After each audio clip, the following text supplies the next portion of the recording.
रोज एक नई कहानी देखने के लिए चैनल को सब्सक्राइब करें और बेल आइकन दबाना ना भूलें। रुबीना और रागिनी दोनों सौतेली बहनें थी और उन दोनों में सगी बहनों से भी ज्यादा प्यार था। रागिनी काली थी और रुबीना गोरी, पर फिर भी रुबीना को अपनी सुंदरता और गोरेपन पे जरा भी घमंड नहीं था। तो वहीं रुबीना की सौतेली माँ आशा अपनी बेटी को सुंदर और गोरा देखने के लिए महंगे महंगे प्रोडक्ट्स लाया करती थी। ऐसे ही एक दिन आशा रागिनी को कुछ क्रीम लाकर दे देती है और रुबीना को देखकर बोलती है, किसी के साथ धूप में घूमने से तो भी काली हो जाएगी, वो नहीं, क्योंकि वो तो पहले से ही अपनी मरी हुई माँ की तरह गोरी है, पर तू नहीं, तू अपनी माँ की तरह काली है, काली। माँ, ऐसा कुछ नहीं होता, क्या आप भी हमेशा बच्चों की तरह गोरा काला करती हैं? रागिनी, गंदी बात, माँ से ऐसे कौन बात करता है भला? अरे वो माँ है, अगर उन्होंने कुछ कह दिया तो क्या हो गया? सिर्फ बोल देने से कुछ नहीं होता। और तेरा बाप तुझे मुझ पर छोड़कर गया विदेश कमाने के लिए, और फोन पर भी बस उसे तेरी ही फिक्र रहती है, हमसे तो जैसे कोई मतलब ही नहीं है उसे।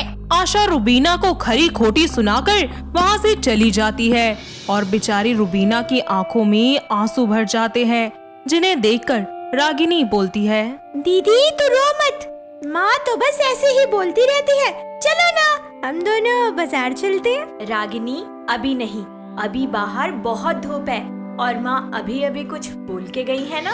क्या दीदी, रात को भी भला अंधेरे से डर लगता है क्या? मैं तो पहले ही काली हूँ और काली हो जाऊंगी। अरे डर तो आपको लगना चाहिए, आप हो ना इतनी गोरी मक्खन मलाई। हट बदमाश, एक लगा दूंगी। दोनों बहनों की फिर से मस्तियाँ शुरू हो जाती है और दोनों शाम को मार्केट जाती हैं। मार्केट में कचौरियाँ खाने लगती हैं। तभी एक अर्नव नाम का लड़का आता है जो कि रागिनी से मसूरी जाने का रास्ता पूछता है। उसको देखते ही रागिनी को पहली नजर में उससे प्यार हो जाता है और वो मन ही मन बोलती है, वाओ, क्या लड़का है, क्या बॉडी है, क्या स्टाइल है। इतने लोगों में से उसने सिर्फ मुझसे ही रास्ता पूछा। हे भगवान, दोबारा मुलाकात करवा दे उससे। कहाँ खो गई, घर नहीं चलना? इतना बोलकर वो दोनों वहाँ से जाने लगते हैं और अपने घर पहुँच जाती हैं। रागिनी फटाफट घर में जाकर अर्नव के ख्यालों में खो जाती है। तो वहीं रुबीना शाम की आरती के लिए मंदिर जाती है, जहाँ अर्नव की पहली नजर रुबीना पर पड़ती है और वो उस पर अपना दिल हार बैठता है। अर्नव उसके पास जाकर उससे बोलता है, एक्सक्यूज मी मैम, क्या आप मसूरी से हैं? जी हाँ जी, अगर आपको कोई हेल्प चाहिए तो बता दीजिए, मैं आपकी मदद जरूर करूँगी। नहीं नहीं, वैसे मैं भी यहीं से हूँ, वो बस पढ़ाई के लिए बाहर गया था। मुझे पता ही नहीं था कि मेरे खुद के शहर में इतनी खूबसूरत लड़की रहती है।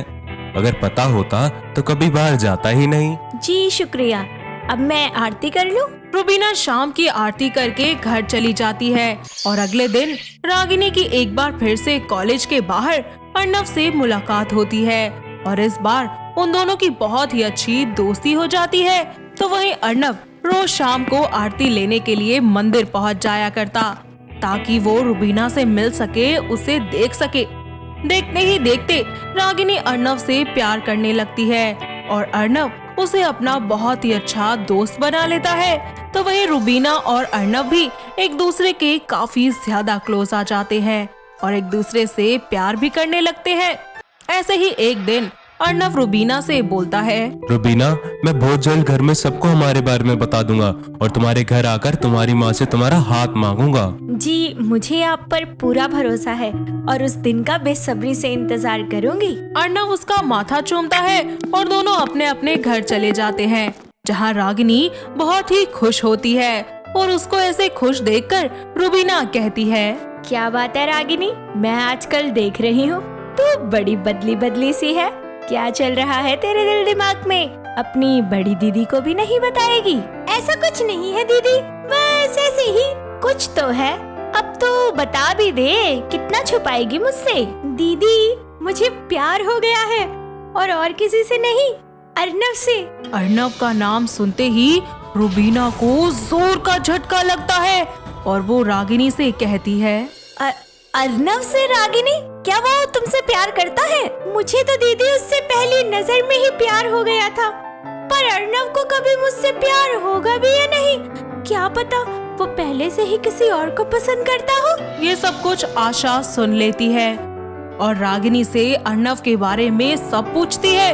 रागिनी अपनी माँ को भी सब कुछ सच सच बता देती है और आशा ऐसे में रागिनी से कहती है, बहुत अच्छा लड़का है, तू चिंता मत कर, तेरी माँ तेरी शादी उससे जरूर करवाएगी। पर माँ, दीदी मुझसे बड़ी है, उनकी शादी पहले होनी चाहिए। तो तू क्या चाहती है कि इस लड़की की वजह से तेरा रिश्ता भी ना करूं?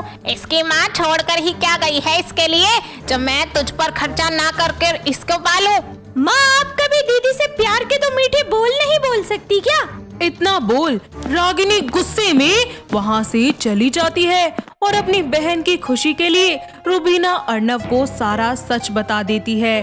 पर आशा रुबीना को अर्नव के साथ देख लेती है और सोचती है, ओ, तो ये नहीं चाहती कि मेरी रागिनी का घर बसे और अपनी गोरी चमड़ी और सुंदरता का फायदा उठाकर अर्नव को भड़काने की कोशिश कर रही है, लेकिन मैं ऐसा कतई नहीं होने दूंगी।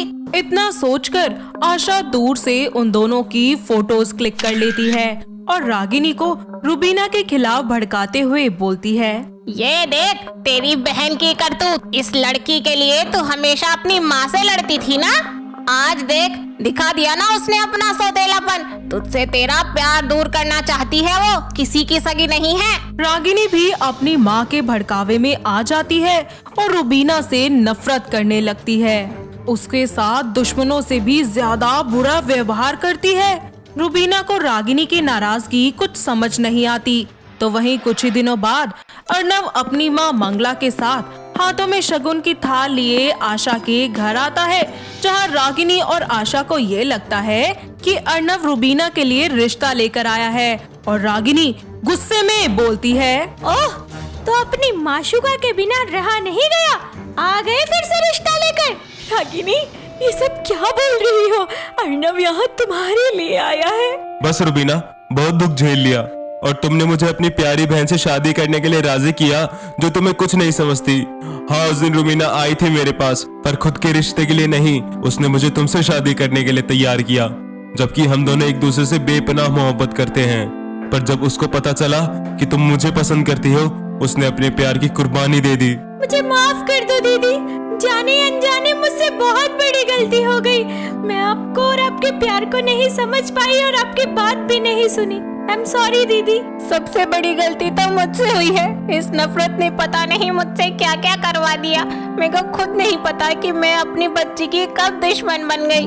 मुझे माफ कर दीजिए आप सभी लोग। सारा सच सुनकर रागिनी खुद को माफ नहीं कर पाती और आशा को भी अपनी गलती का एहसास हो जाता है, जहां वो सभी से माफी मांगती है और दोनों माँ बेटी अपनी गलती सुधारने के लिए अर्नव और रुबीना की शादी करवा देते हैं।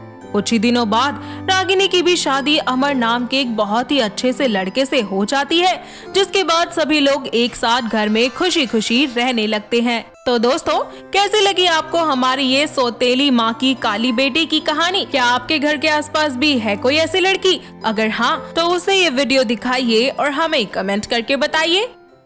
दोस्तों, अगर आपको ये कहानी पसंद आई तो इसे लाइक करें, शेयर करें और कमेंट करके बताएं कि कहानी में आपको सबसे अच्छा क्या लगा।